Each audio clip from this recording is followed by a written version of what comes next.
जय श्री गणेश भगवान भक्तों, स्वागत है आप सभी को भक्तों हमारे चैनल मंत्र जागरण में।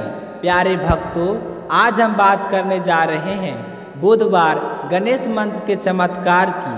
कहा जाता है कि अगर कोई भी व्यक्ति सच्चे मन से भगवान गणेश की उपासना करता है तो उसके जीवन की सारी रुकावटें दूर हो जाती है और विशेषकर बुधवार का दिन भगवान गणेश को समर्पित है। अगर इस दिन गणेश जी का मंत्र जाप किया जाए तो जीवन से गरीबी, आर्थिक संकट और परेशानियां खत्म होकर धन की वर्षा की शुरुआत होती है।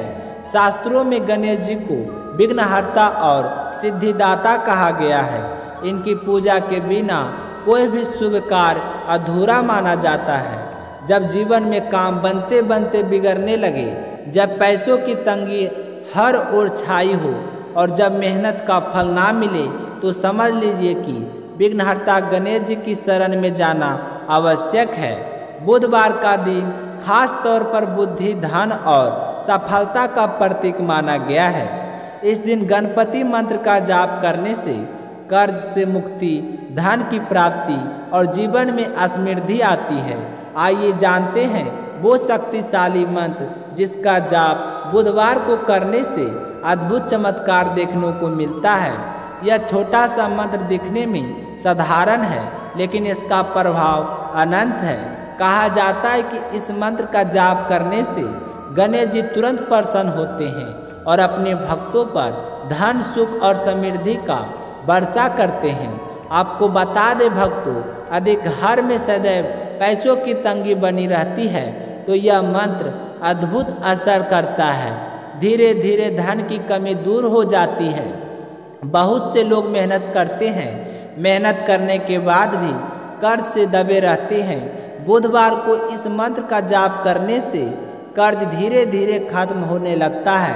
कहते हैं कि यह मंत्र धन आकर्षित करता है, अचानक से रुका हुआ पैसा मिलने लगता है और नए साधन खुलने लगते हैं। बुधवार को गणेश मंत्र का जाप घर में वातावरण को पवित्र बनाता है और हर काम में सफलता मिलने लगती है। आपको बता दें भक्तों, भक्ति और विश्वास के बिना कोई भी साधना सफल नहीं होती। इसलिए जब भी आप गणेश मंत्र का जाप करें तो पूरा विश्वास रख कर करें। कई भक्तों ने अपने जीवन में इस मंत्र का अद्भुत प्रभाव देखा है। किसी को अचानक व्यापार में लाभ मिला, किसी को नौकरी में प्रमोशन, तो किसी के घर में वर्षों से रुकी हुई खुशियां लौटा। तो आपको बता दें भक्तों, अगर आप भी गरीबी, आर्थिक संकट या कर्ज से परेशान हैं तो बुधवार के दिन से ही इस मंत्र का जाप शुरू कर दें और विश्वास मानिए, धीरे धीरे जीवन में धन की वर्षा शुरू हो जाएगी और आपकी सारी परेशानियां खत्म हो जाएगी। तो चलिए भक्तों, बिना देरी किए हुए इस मंत्र का जाप शुरू करते हैं। ओम ह्रीं श्रीं चिंतामणि गणपते नमः। ओम ह्रीं श्रीं चिंतामणि गणपते नमः। ओम ह्रीं श्रीं चिंतामणि गणपते नमः। ओम ह्रीं श्रीं चिंतामणि गणपते नमः। ओम ह्रीं श्रीं चिंतामणि गणपते नमः। ओम ह्रीं श्रीं चिंतामणि गणपते नमः। ओम ह्रीं श्रीं चिंतामणि गणपते नमः। ओम ह्रीं श्रीं चिंतामणि गणपते नमः। ओम ह्रीं श्रीं चिंतामणि गणपते नमः। ओम ह्रीं श्रीं चिंतामणि गणपते नमः।